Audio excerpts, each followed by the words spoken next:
My name is Vanessa. I have an older brother who is 7 years older than me. His name is Oliver.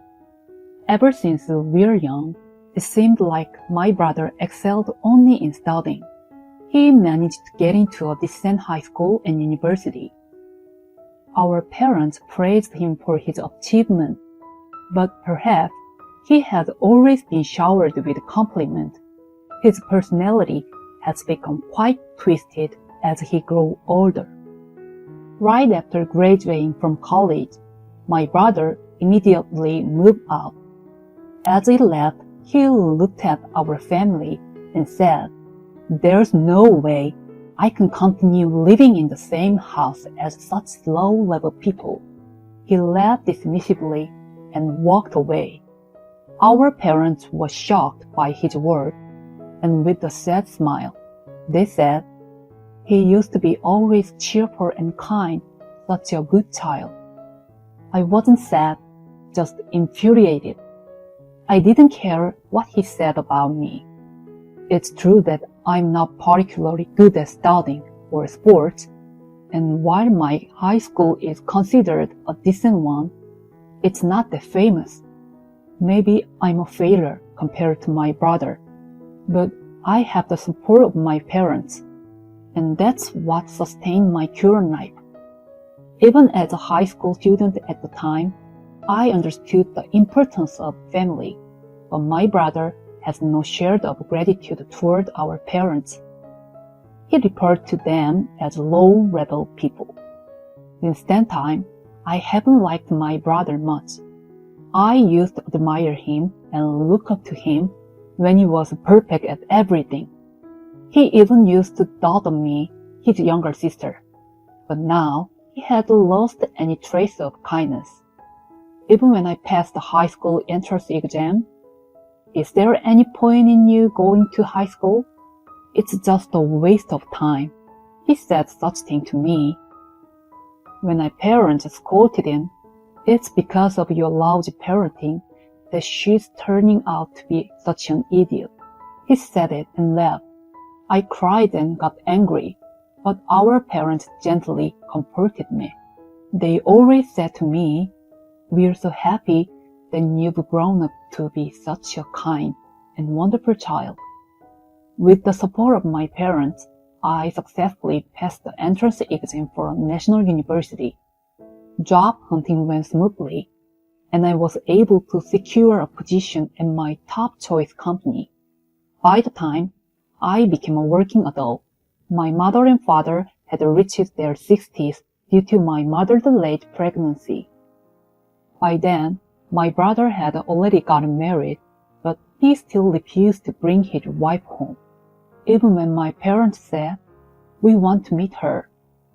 It's embarrassing to associate with such low-level family members.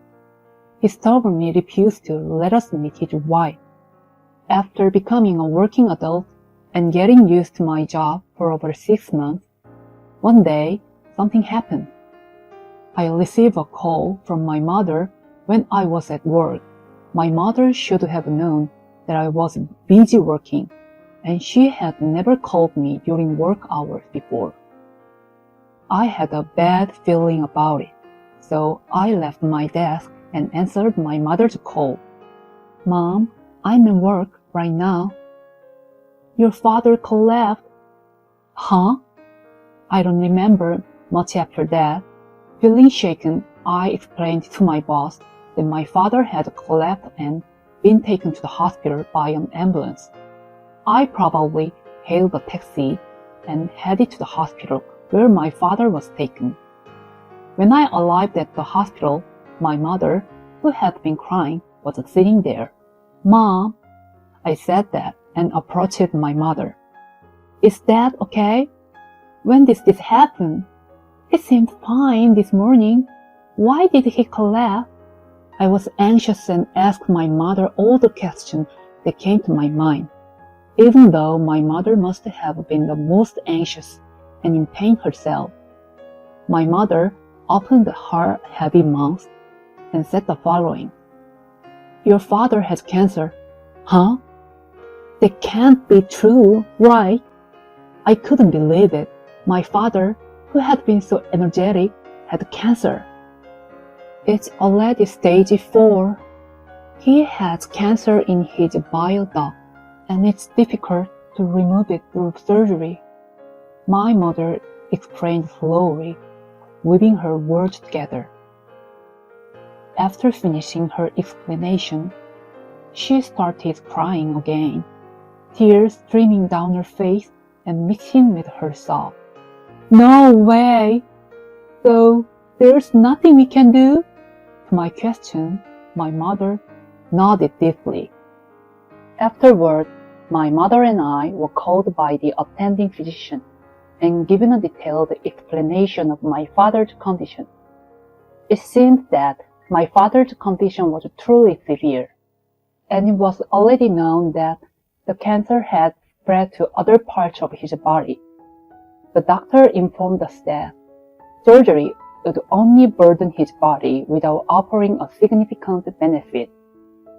I didn't want to accept this reality, but the doctor's words were straightforward, reminding us that this was not a dream. You should discuss among your family whether to proceed with chemotherapy for palliative care or consider transferring to the palliative care ward. Please make the decision together. That's what the doctor said to us in the end.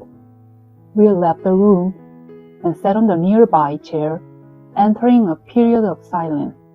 My mother silently shed tears without uttering a word. However, we couldn't just continue crying like this. We need to have a proper discussion about this. For now, let me contact my brother and ask him to come. I said to my mother and stood up. Then my mother spoke. I tried contacting Oliver as well, but he didn't answer the phone, and he hasn't replied to my emails. She said that. I felt angry. My brother was always like this. When he had something important to do, he would get extremely angry if I didn't respond to his message promptly. He would reply to me swiftly until he was satisfied. But when I contacted him with something important, he mostly ignored me. It was possible that he was ignoring me this time too. That's what I thought, but I couldn't just leave it alone like this. I persistently kept calling him until he answered the phone after about 10 attempts. What? Can't you stop bothering me? It was my brother, who finally answered the phone. Isn't it annoying? You know that Dad is going through a tough time, right? You received Mom's email. Why aren't you coming to the hospital? I said emotionally. My brother let out a sigh, seeming bothered. Listen, unlike you, I'm an elite, so I'm busy. Dad didn't die or anything, so you're being overdramatic. He said that. Don't joke around. It's a precarious situation, and anything could happen at any moment. Thanks to that, we have what we have now. How can you say such things? Angry, I started to tear up. However, my brother completely disregarded my feeling. I'm calling the call. Bye. He said that and unilaterally hung up the phone. I must admit, I was also shocked by my brother's behavior. Rather than being shocked, I was disappointed. I couldn't believe it. I knew that my brother didn't hold much affection for the family, but I never imagined he would be so heartless. I couldn't honestly tell anyone about how my brother spoke to me like that. Big brother, seems like you're busy with work. That's all I said. Well, if that's the case, there's nothing we can do. My mother said that with a lonely expression. In the end, respecting my father's wishes, we didn't offer aggressive treatment to prolong his life.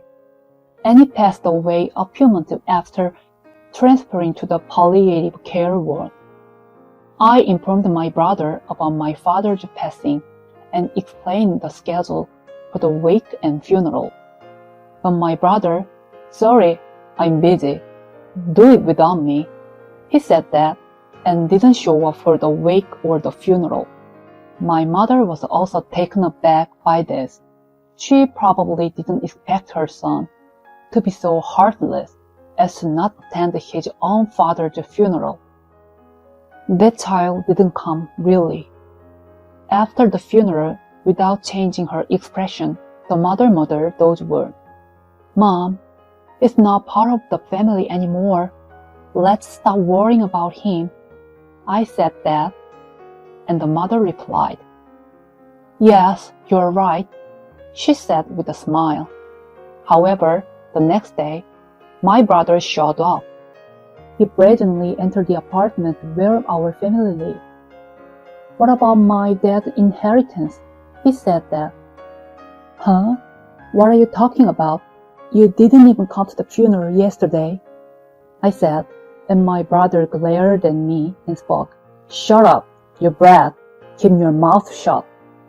Unable to bear such a sight, my mother said a few words. "There's no inheritance from your father. All that's left is this apartment." "Huh? That can't be true." My brother getting angry, my mother showed him our father's bank book. There were tracks that all the money has been withdrawn before our father passed away. "What's going on here?" Trembling, my brother asked, and my mother revealed the truth. "Your father asked me to transfer all the savings into my account just in case. And he changed his ownership of this apartment to my name before he passed away." She said that. My brother clicked his tongue and left the apartment. I never would have imagined that my father would do such a thing. I couldn't help but think, served my brother right, and felt grateful to my father for taking precautions. However, a few months later, it was my mother who fell ill and had to be hospitalized. The cause was pneumonia, and it was already in an advanced stage. Recently, my mother had been experiencing frequent bouts of coughing. However, when she had visited the local private clinic she had been going to, they dismissed it as just a common cold. Both my mother and I had completely trusted that diagnosis. When my mother collapsed and was lost to a larger hospital, it was confirmed to be pneumonia.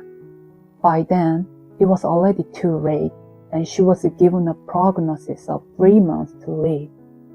It seemed that when you receive a terminal diagnosis, your body follows suit.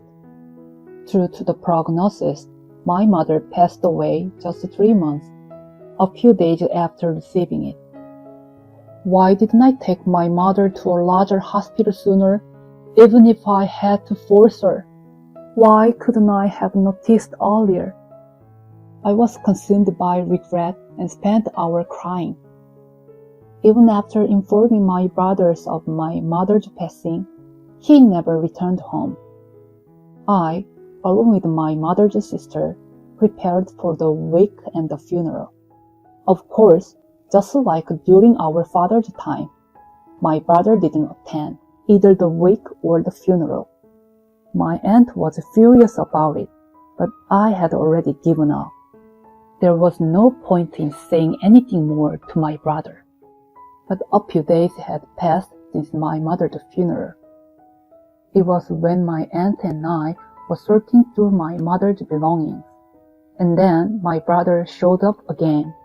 This time, he brought his wife along. So what's happening with mom's inheritance? It should be left this time, right? That was his opening remark. While I had anticipated it to some extent, I couldn't help but sigh in exasperation. I had informed my aunt about my brother's behavior during our father's time, but I hadn't expected it to go this far. My aunt stared at my brother with wide eyes as if she couldn't believe it. Even my sister-in-law, who I was meeting for the first time, didn't bother to greet me. My brother, despite the recent passing of my mother, continued. So, what about mom's inheritance? Reacting to his question, my aunt spoke up. Oliver, you shouldn't speak like that. Your sister just lost her mother, and Vanessa has been through a lot. You didn't even come to the funeral. But my brother coldly dismissed her. It's none of your business, Aunt. Stay out of it. And following his lead, my sister-in-law added, Vanessa, right? You're trying to claim all of my mother-in-law's inheritance, aren't you? Well, sorry, but we won't let that happen. You'll have to leave this house too. She said it with conviction. Why should I have to leave? Because you're just the younger sister, right? This apartment was renovated a few years ago. It's stunning and spacious. It's in a prime location close to the station. It's the best place to live. And that's when she said it, telling me to leave because she and my brother were going to live here. Don't say such selfish things. Big brother, stop talking about the inheritance all the time. I couldn't hold back and raise my voice. In response, my brother let out a loud sigh. Ah, he sighed heavily and replied, You're still the same low-class person. You're nothing but a disgrace who think make a scene is the answer. Listen, I'll be back in 3 days. Prepare to move out by then. Saying that, he and my sister-in-law left together. Overwhelmed by frustration, tears began streaming down my face. I unforgive them. I vowed in my heart to take revenge on my brothers. Then my aunt, confirming that my brothers had left the house, handed me an envelope. And what's this? It's something your mother entrusted to me, Mom. In a hurry, I opened the envelope and read the letter inside. To Vanessa, if you're reading this letter, it means I've already joined your father. I'm sorry for making you feel lonely. It's so sudden, and I truly apologize. Even after all these years, I recognized it immediately. This was my mother's handwriting. As tears welled up, I wiped them away and continued reading. When I pass away, Oliver will probably come to see you, but don't worry. The inheritance that your father had transferred to you while he was alive is already yours.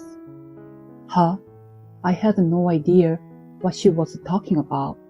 I had never heard such a story from my mother, nor had I ever been interested with any money. And I'm sorry for leaving you alone, but you were truly grown into a wonderful child. It doesn't matter if you are only good at studying. It's meaningless. Both your father and I were happy to see you grown up to be such a kind-hearted person and live with us until the end. Thank you so much. Even though I should be the one expressing gratitude. Unable to contain my emotion, tears streamed down and fell onto the letter. Mom, my visor blurred with tears, but I desperately continued reading the letter. I also changed the ownership of this apartment to your name a little while after your father passed away. I used your seal without permission and even signed on your behalf. I'm sorry, but your father asked me to do this. I know it might be challenging in many ways, but I want you to be happy. Stay well. That's where the letter ended. My aunt, witnessing me crying, shed tears as well. It seemed she knew everything. Your mother always wished for Vanessa's happiness above all. She said that. Inside the envelope was a passbook in my name, which my mother must have created in the past. I realized that a large sum of money had been deposited into it, the money my mother received my father. 3 days later, as they had declared, my older brother and his wife came to the house. Well, it's the promised day. Hurry up and leave. He said that. My sister-in-law, getting impatient with my lack of response, yelled at me. You can't keep squatting in the house Oliver inherited forever. Get out. Facing such foolishness from my older brother and his wife, I calmly replied, But I'm the one who inherited this place, right? Huh? My statement left my brother and his wife dumbfounded. What do you mean? I'm the eldest son. I should have the first right to inheritance. Perhaps, due to his agitation, my brother said something so absurd. That's when I informed them that this house was already in my name and that there was no inheritance called mother's estate. Instead, everything had been deposited into my account under my name. Oliver then said, Well, in that case, give me half of that money. But it wasn't an inheritance in the first place. It was simply money deposited to me. There was no need to give half to my brother. This is what our parents left for me. It's a little embarrassing for someone who constantly belittled me to demand money, isn't it? As I said that, my brother's face turned bright red. Then my sister-in-law said, Hey, that's going too far. She said that and began to argue with my brother. From their argument, I learned that my brother had caused a problem at work and was fired. Now, they both work part-time jobs and lived a miserable life. It seemed they had assumed that they would receive this house and the inheritance after our mother's passing, but their expectations were easily shattered. They began blaming each other, creating a scene that was unbearable to witness. I was truly fed up, so I said, Hey, would you mind leaving? This is my house, you know. I can even call the police if needed. Upon hearing that, my brother and his wife grumbled but quickly left. Since then, I haven't seen my siblings. I erased all their contact information as well. Without any further visit from my siblings, I continued to live in this apartment that my father and mother left for me. I'm also in a relationship and we're planning to get married soon. He understands my wishes and has agreed to live together in this house, just like my parents did for me. I want to shower my future child with love.